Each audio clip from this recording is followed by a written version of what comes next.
ആഗോളമേനവായ പരമപുരുഷായ സർവദേവത വശീതരായ സർവാരിഷ്ട വിനാശനായ സർവദുർമന്ത്രഛേദനായ ത്രൈലോക്യം വശമാനായ സ്വാഹ.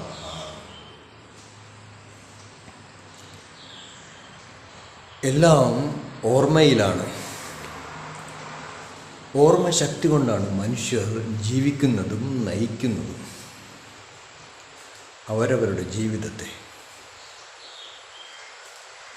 ഓർമ്മകളിലൂടെ മനുഷ്യർ സഞ്ചരിക്കുമ്പോൾ പഴയ കാര്യങ്ങളും വരാൻ പോകുന്ന കാര്യങ്ങളും എല്ലാം അവർക്ക് ഗ്രഹിക്കാൻ കഴിയുന്നു. അവിടെയാണ് ക്രിയേറ്റിവിറ്റിയുടെ മഹത്വം.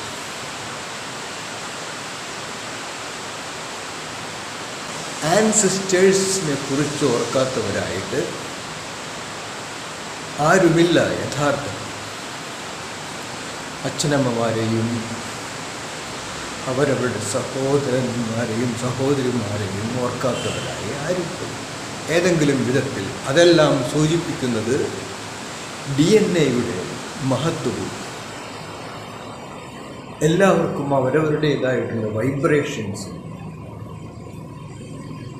ആ വൈബ്രേറ്ററി ഫീൽഡ് ശരിക്കും മനസ്സിലാക്കുമ്പോൾ ഭൂലോകം മുഴുവനും വൈബ്രേഷൻസ് കൊണ്ട് നിറഞ്ഞിട്ടുള്ളതാണ്.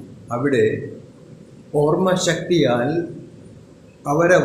അവരവരുടെ DNA വൈബ്രേറ്റ് ചെയ്ത് കാര്യങ്ങൾ മനസ്സിലാക്കുന്നു. ആധ്യാത്മികത അത്യാവശ്യമാണ്. അങ്ങനെയുള്ള കാര്യങ്ങൾ ഗ്രഹിക്കുന്നതിന് അതീന്ദ്രിയമായിട്ടുള്ള ധ്യാനം മനുഷ്യരെ ആ ദിവ്യ അവബോധത്തിലേക്ക് നയിക്കുകയും ചെയ്യും.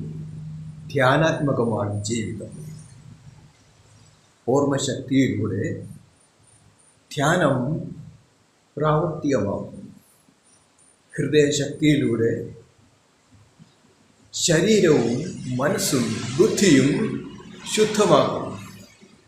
ശ്രദ്ധവാൻ ലഭതേ ജ്ഞാനം. അവരവർക്ക് അവരവരെ തന്നെ ഉണർത്താൻ കഴിയണമെങ്കിൽ DNA-സിൻ്റെ യൂണിറ്റി അത്യാവശ്യം. എല്ലാം ഓർമ്മയിലും ഓർമ്മകളിലൂടെ മനുഷ്യർ ജീവിക്കുന്നതും ഈ പ്ലാനറ്റിൽ സ്വാഭാവികം. Highest 3 syllabus allows to scientifically understand the vibratory field, Navaniga Urjam, ancestors' domains.